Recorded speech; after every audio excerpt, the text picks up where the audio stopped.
Hi, this is Kimberly. This is a synopsis of Chapter 6 of the book Letters from Christopher, Tragic Confessions of the Watts Family Murders, books by Sherilyn Cadle, and this chapter is entitled The Mistress. Alright, in this chapter, I was completely taken off guard by the first sentence. If it was done that way for its shock value, then it certainly did its job. Truth be known, I had to stop reading and compose myself. This is what it said. Christopher has not told the FBI, but as soon as Nikki told him she wanted to have a first with him, he started planning on how he could kill the baby so he could give Nikki their first together. I mean, when I read that, I don't know why, because I've been following this case for a long time, but it just floored me. I had to stop reading and I went to bed. This was like night before last. I mean, what the hell? What Chris is such a highly disturbed person. That's not even the right words.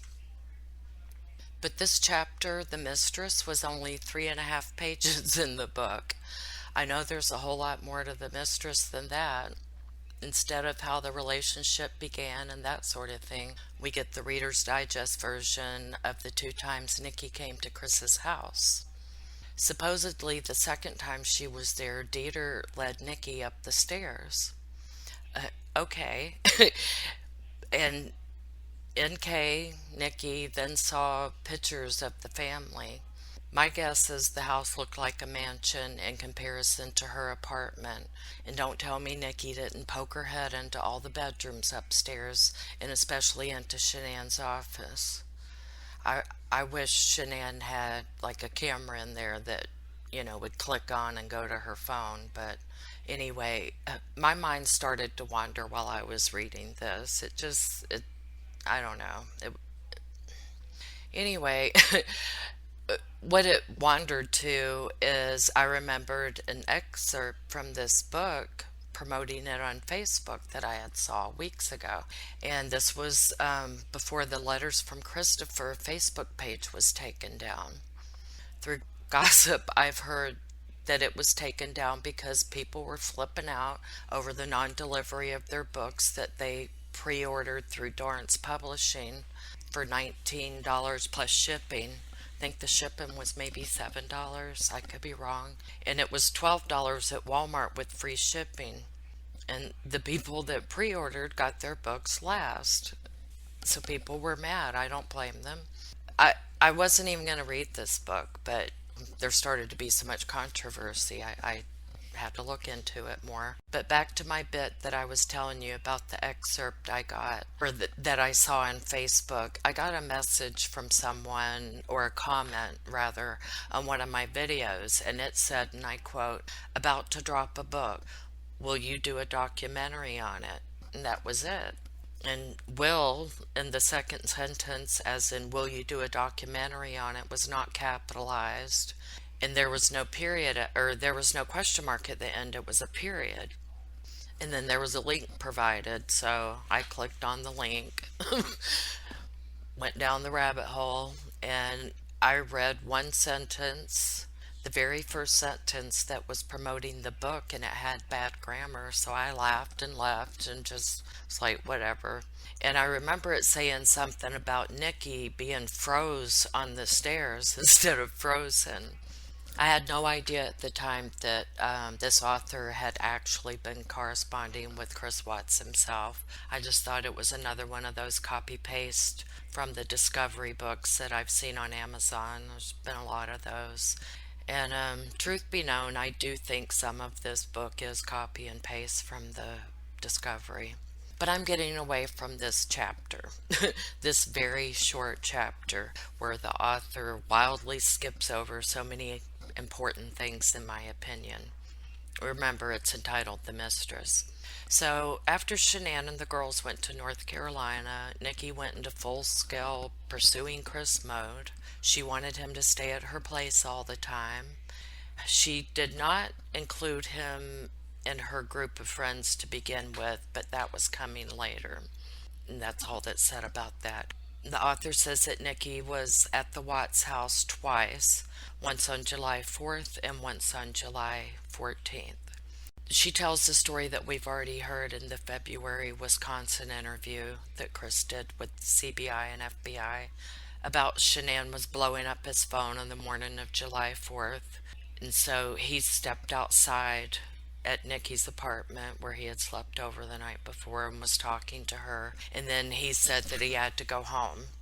And she got really pissed off. I guess they were supposed to do something that day. And it just made me wonder if Shanann was wanting to FaceTime with Chris or something. And of course, he wouldn't be able to do that at Nikki's apartment. Anyway, he went home and it pissed the hell out of Nikki. And she didn't like being the side chick. Those are my words, not the author's, about being a side chick. But anyway, he went home and she showed up later with the ruse of helping him with a protein diet plan. And it seems like she started to worry, says the author, if he was considering going back with his family. She had had him to herself for over a week, and now he was back on his turf. And Cadel says she knew if he was alone in that house with all of the memories and pictures of his family, he might decide his life was too good to give up. How does Mrs. Cadel know this? Did she interview Nikki? I highly doubt it. Did Chris tell her this? Maybe. If he did, how does he know this? Is that what Nikki told him? I have many unanswered questions. I always did ask a lot of questions, and it drove my parents crazy when I was a kid. It's mentioned in the discovery during the interview with Shanann's friend Cassie. Within the first week of Shanann being in North Carolina, she and Chris were not even talking on the phone much. Well, that would be because Chris and Nikki were spending every minute together. He spent the night at her place every night. They worked at the same company, so they were, pretty much together during the day. If he was in the office, they would spend weekends together. And I find it hard that Nikki believed she was under the impression of them getting a divorce. As much time as Chris and Shanann did speak on the phone and texting and stuff, and of course he always had to step away from Nikki when he was talking to her. So anyway, July 14th, Cadel says they went to the Shelby Museum. And I'm a stickler for correct details, so I looked this up, and yes, it's a museum, but it's called the Shelby American Collection, and it's in Boulder, and I'm just wondering, why not include little interesting tidbits like that? Anyway, they stopped by Chris's house afterwards, and before going out to get something to eat, this is when Dieter led her upstairs. And that's in quotes, led her upstairs. The only dog I've seen lead people anywhere is Lassie.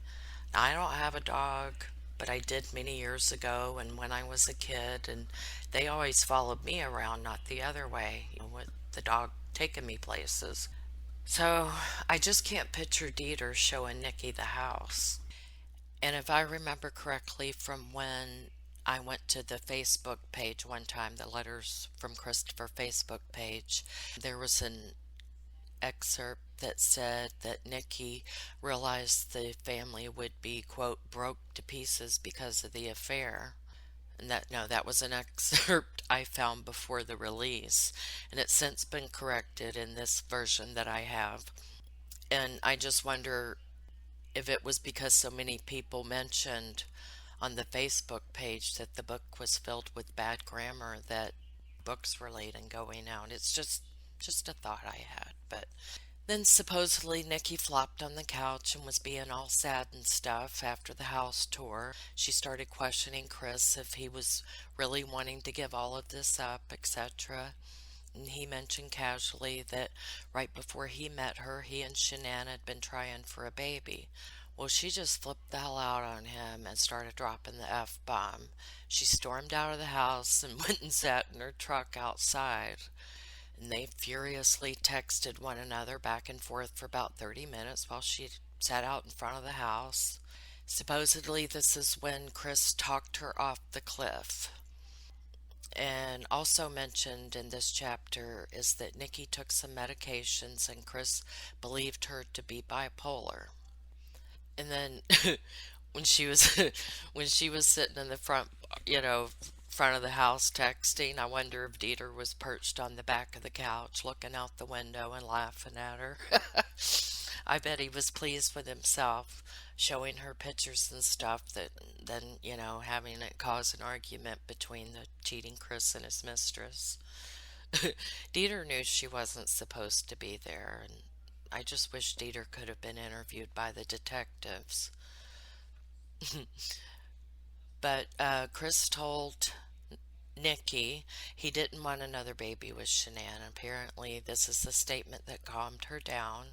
And the author states that he failed to mention that Shanann was already pregnant. And so I was looking in the discovery in the interview that they did with Shanann's friend Cassie.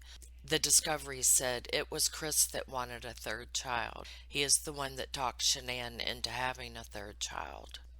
And Cassie always said before Shanann left for North Carolina, she and Chris were having sex 3 times a day. Shanann told Cassie that Chris just couldn't get enough of her. Well, I think that's because he was doing some heavy duty flirting with Nicole at that time, Kessinger. I'm not sure of exactly when their relationship started. It should mention it in this chapter, but it doesn't. Discovery says that on June 14th, Chris Watts enters co-worker Nicole Kessinger's contact information into his phone.